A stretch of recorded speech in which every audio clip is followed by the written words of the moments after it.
Hello guys, কেমন আছো সবাই? আশা করি সকলেই ভালো আছো। তো আজকে আমরা বানাতে চলেছি কোকোপিট। হ্যাঁ, কোকোপিট আমাদের নিতে হবে একটা নারকেলের ছোলা।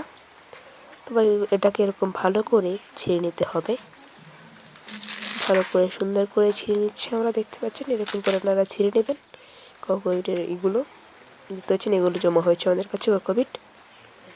হ্যাঁ, তো এখন আমরা যা করছি, এই যে কোকোপিটগুলো এই যে আমরা ছিঁড়ে নিচ্ছি অনেকগুলো। তো ছিঁড়ে নেওয়ার পরে এগুলো পাতলা পাতলা করে ছিঁড়ে নিলে ভালো হয়। আর দেখতে পাচ্ছেন কত সুন্দর করে আমরা তৈরি করছি। দেখতে পাচ্ছেন, হ্যাঁ, কত সুন্দর হচ্ছে আমাদের কোকোপিটগুলো।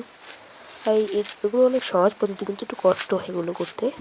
কোকোপিটে যে কোনো গাছ লাগালে সহজেই অঙ্কুরিত হয়ে যায়। এই যে দেখতে পাচ্ছেন, এগুলো হচ্ছে গিয়ে কোকোপিট। এই যে কোকোপিটগুলো, এই দেখুন।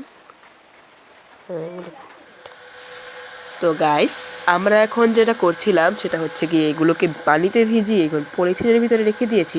তো দেখতে পাচ্ছেন আপনারা, এখন এগুলো অনেকটা সুন্দর হয়ে গেছে, প্রায় কোকোপিটের মতো হয়ে গেছে। এগুলোকে আমাদের শুকিয়ে নিতে হবে, শুকানোর পর আবার পানি দিতে হবে। দেখতে পাচ্ছেন প্রায় কোকোপিট, পিওর কোকোপিট এগুলো।